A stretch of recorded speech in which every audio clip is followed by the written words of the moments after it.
Olá, alunos do sexto ano, tudo bem com vocês? Bom, espero que sim. Espero que vocês também já tenham começado aí a estudar os nossos conteúdos à distância, né? Então, olha só, o que eu vou fazer? É o seguinte, como eu já expliquei no vídeo anterior, eu vou trazer conteúdos complementares para vocês, tá? Por quê? Eu observei que os conteúdos dos PETs, que são as apostilas, e os conteúdos das videoaulas são meio assim, são pouco, né? Na verdade, a quantidade, a forma com que eles passam, tem hora que deixa um pouco a desejar. Então, como eu não quero que vocês saiam muito prejudicados, eu resolvi trazer para vocês videoaulas falando sobre o mesmo conteúdo e também atividades complementares, tá? Então, nossa videoaula de hoje vai falar sobre as campanhas publicitárias impressas e o uso da vírgula. Então, vocês podem observar aqui, né? Desculpem se tá meio confuso, né? Se eu vou ter que ficar mostrando para vocês aqui, mas foi a forma que eu achei para trazer para vocês esse conteúdo, tá? Então, vamos falar sobre as campanhas publicitárias e a vírgula, que é o conteúdo aí da primeira semana, né? Da primeira aula. Vou trazer esse conteúdo aqui em vídeo para vocês e vou deixar também depois por escrito aí quais páginas do livro tem esse conteúdo e vocês vão fazer as atividades também, tá bom? Então vamos começar? Então olha só, o que é uma campanha publicitária? Acho que talvez o conteúdo da videoaula tenha ficado um pouco confuso, né? Então eu vou trazer para vocês aqui, explicar para vocês o que é uma campanha publicitária. Então olhem só. Acho que vocês estão enxergando, né? A maré não tá para peixe, nem para gente. É hora de pensar, conversar e agir. 8 de junho, Dia Mundial dos Oceanos. É isso que está escrito aqui nessa campanha publicitária. O que é uma campanha publicitária? A campanha publicitária é um texto que envolve uma propaganda, uma publicidade. Publicidade quer dizer propaganda, tá? Então a gente tem vários tipos de campanhas publicitárias, assim, por escrito, né, num folderzinho. Nós temos também as campanhas publicitárias que são o que a gente assiste, por exemplo, nos comerciais, né, nos intervalos, os programas, o que tem também no YouTube antes de começar o vídeo. Então, tudo que faz propaganda sobre alguma coisa é uma campanha publicitária, tá? Então, nós temos propagandas de quê? Vamos lá. De calçados, de perfumes, brinquedos, jogos, celulares. E também temos esse tipo de campanha publicitária aqui, ó, que são campanhas comunitárias, tá? Essas campanhas comunitárias, elas servem para poder informar o público e tentar fazer com que a pessoa mude o seu comportamento diante de algum problema. Então, aqui nessa campanha publicitária, olha só. A maré não tá para peixe nem a gente. É hora de pensar, conversar e agir. Então, aqui eles estão falando sobre o quê? Olha lá, ó. 8 de junho, Dia Mundial dos Oceanos. Instituto Onda Azul. Então, olhem só. Sobre o que está falando essa campanha publicitária aqui? Bem, a gente pode perceber que ela está falando sobre o Dia Mundial dos Oceanos. O que a gente pode fazer para proteger os oceanos, proteger o meio ambiente? E aí, a primeira frase, ó, a maré não tá para peixe nem para gente. Ou seja, o que ele quer dizer com isso? A maré não tá para peixe quando não tem peixe, quando a maré do mar não traz peixe para os pescadores, né? Os peixes vivem de acordo com o movimento do mar, o movimento da maré. Só que aqui é um outro sentido. Que sentido é esse? É o sentido de que o mar está sofrendo com poluição, né? E aí, por que ele fala que a maré não tá para peixe e nem para gente? Porque quando o meio ambiente é prejudicado, né? A gente também, nós seres humanos, somos prejudicados. Não só os animais que vivem ali naquele meio, como os peixes. Então, quer dizer o quê? Que o mar está poluído, que o mar está sofrendo com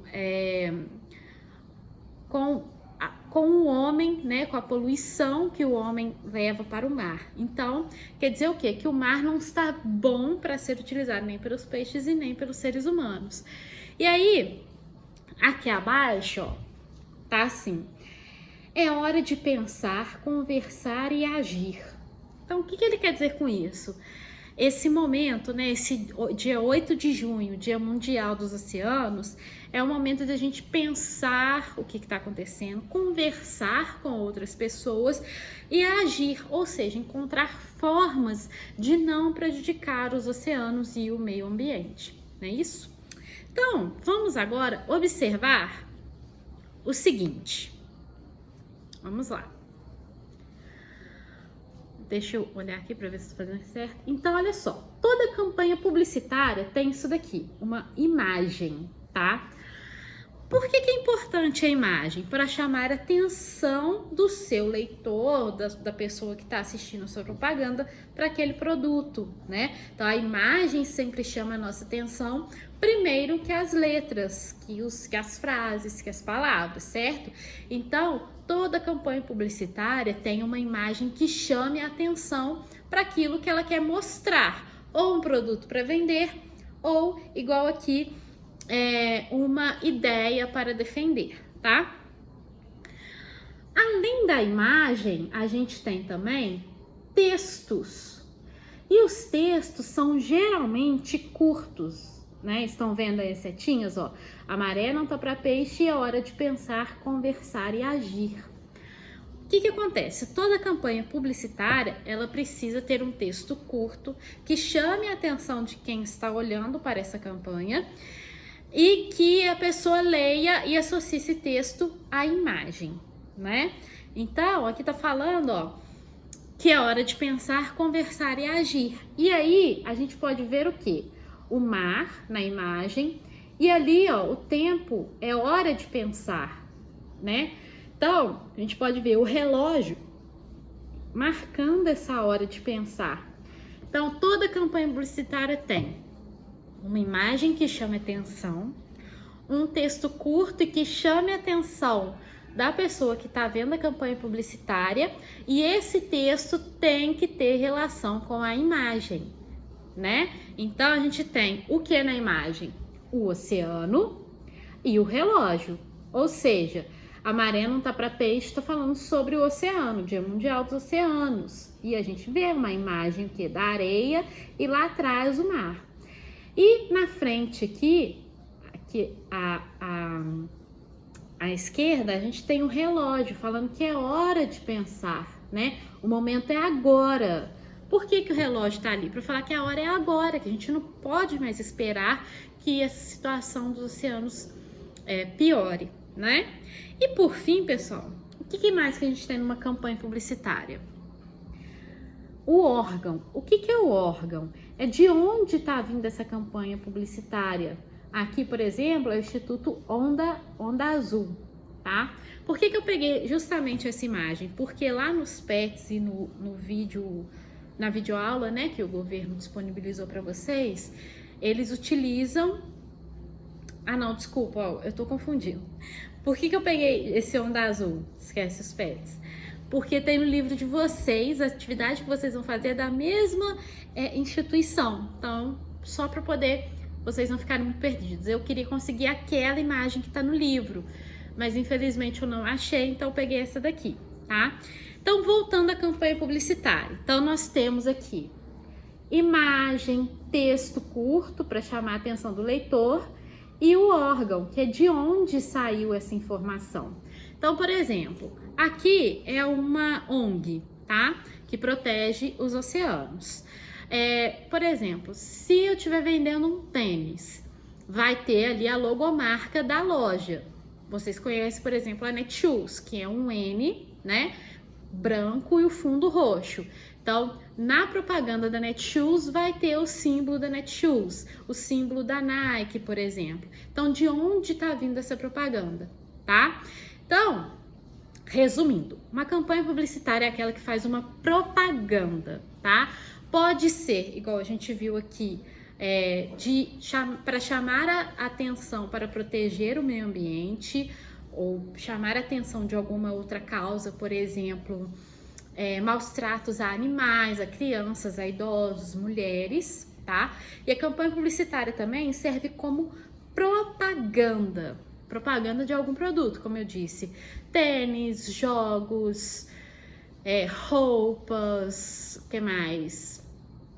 Propaganda no geral, né? Brinquedos e por aí vai, tá? Toda campanha publicitária tem uma imagem que chama atenção, um texto que tem que ser curto para chamar a atenção também de quem tá lendo, porque quando a gente vai ler alguma coisa, a gente quer que seja rápido. Então, para propaganda poder convencer você de fazer o que ela tá propondo aqui, defender os oceanos ou comprar alguma coisa, ela tem que te atingir de uma forma rápida. Então, os textos são direcionados a pessoas, são textos curtos que chamem a atenção e se associam à imagem que chama a atenção também. E por fim, tem que ter de onde que é aquela propaganda. Se a propaganda é de um tênis, qual marca, qual loja? Essa propaganda é de um brinquedo, que brinquedo é esse? De qual fábrica? E assim por diante, tá bom? Bom, acho que ficou clara, né, essa questão da campanha publicitária. É bem simples mesmo. E aí, no livro de vocês, tem uma campanha publicitária e tem atividades para vocês entenderem melhor como que isso funciona, tá? Então, esse trabalho continua aí com vocês também. Bom, agora vamos ao segundo ponto que foi abordado nos PETs e na videoaula, que é a questão da vírgula, tá? Então, aqui, vírgula. Então, eu trouxe alguns exemplos para vocês, espero que vocês estejam conseguindo ver. Primeiro exemplo aí, você precisará dos seguintes materiais escolares: caderno, lápis, borracha e caneta. Observem aí que eu circulei as vírgulas. Não, peraí. Que confusão. Passei. Então, ó, tava no slide errado. Esse vídeo não vai ser editado, tá? Porque eu não consigo editar vídeo. Então, vamos lá. Sala de aula mesmo, realidade, né? Vamos lá. Agora sim, ó. Os exemplos. Você precisará dos seguintes materiais escolares: caderno, lápis, borracha e caneta. Então, observem aí que eu circulei as vírgulas, estão vendo? Caderno, vírgula, lápis, vírgula, borracha e caneta. Nesse exemplo, por que vocês acham que eu utilizei as vírgulas? Pensem um pouquinho. O que eu estou, olha só, separando aqui com as vírgulas? Estou separando elementos, não é? Separando caderno, lápis e borracha, tá? Antes do e caneta não tem vírgula, tá bom? Então, o que acontece aqui nesse exemplo? Quando eu faço uma enumeração, ou seja, quando eu pego elementos e coloco um em seguida do outro, enumerando, mostrando aqueles elementos, eu preciso separar por vírgula, tá? Igual aqui a questão dos materiais: caderno, lápis, borracha. Não posso escrever tudo isso junto, são coisas diferentes, então eu vou separar por vírgulas. Se eu quiser falar celular, fone de ouvido e carregador, entre celular e fone de ouvido eu coloco a vírgula, tá? Então, para separar elementos, a vírgula, né? Uma das funções da vírgula é separar elementos enumerados, ou seja, encadeados um após o outro dentro da frase. Olhem o segundo exemplo aí. Mãe, posso comer chocolate? Observem aí, ó, que mãe, o que eu tô fazendo? Eu tô chamando a minha mãe, não tô? Mãe, posso comer chocolate? Mãe, o almoço está pronto? Mãe, eu posso sair com os meus amigos? Observaram que a vírgula está após mãe? Por que isso acontece? Porque quando eu chamo alguém, quando eu chamo essa pessoa, por exemplo, se eu falasse assim, minha mãe gosta de chocolates. E, mãe, eu posso comer chocolate? Tem diferença, não tem? Na primeira frase eu tô falando da minha mãe. Na segunda eu estou chamando a minha mãe. Toda vez que eu chamo alguém, João, você fez seu dever de casa? Ana, você já fez compras? E aí, o que eu tô fazendo? Eu tô chamando alguém. João, Ana, você já fez seu dever? João, você já fez compras? Marcelo, você já foi trabalhar? Então, quando eu chamo alguém, esse chamar tem o nome de vocativo, tá? Então, a vírgula serve para separar essa pessoa, esse nome que eu chamei. E aí, esse vocativo. Então, toda vez que a gente chama alguém, tem o vocativo, a gente separa por vírgulas. Então, sempre lembrem da mãe. Mãe, quando você chama sua mãe, isso é um vocativo. E aí, depois de mãe, vai ter vírgula, tá? Nosso último exemplo aí. Para finalizarmos a aula, faremos atividades. Observem a vírgula aí. Para finalizarmos a aula, faremos atividades. O que esse exemplo está mostrando? Observem que a frase, ela está invertida. Então, olha só. Para finalizarmos a aula, faremos atividades. Observem agora. Faremos atividades para finalizarmos a aula. Qual que é o objetivo quando a gente faz as atividades? O objetivo é finalizar a aula, certo? Então, o que vem primeiro? Fazer a atividade ou finalizar a aula? Para poder finalizar a aula, primeiro eu tenho que fazer a atividade, não é? Então, observem, ó. Para finalizar a aula, faremos as atividades. Então, o que acontece primeiro? Primeiro eu finalizo a aula ou primeiro eu faço as atividades? Se ele tá falando que para finalizar a aula tem que fazer as atividades, então primeiro eu faço as atividades e depois eu finalizo a aula, não é? E aí, pensando na ordem, primeiro atividades e depois aula, nós podemos perceber que o que está acontecendo aqui? As partes estão invertidas, né? A primeira parte não é fazer atividades e a segunda, depois que terminar as atividades, não é finalizar a aula. Então, o que seria a ordem correta? Faremos atividades para finalizarmos a aula, correto? E aí, por que eu coloquei vírgula? Porque eu inverti a ordem. Primeiro eu coloquei o que vai acontecer depois, que é finalizar a aula, e em segundo lugar eu coloquei o que tem que acontecer primeiro, que é fazer as atividades. Então, observaram bem? Vou colocar para vocês entenderem. Ó, para finalizarmos a aula, vírgula, faremos atividades. A vírgula tá aí porque a ordem das ações está invertida. Primeiro a gente tem que fazer as atividades para depois finalizar a aula, certo? Só que como eu inverti essas ações, eu tenho que colocar a vírgula para marcar que está invertido. Que primeiro a gente tem que fazer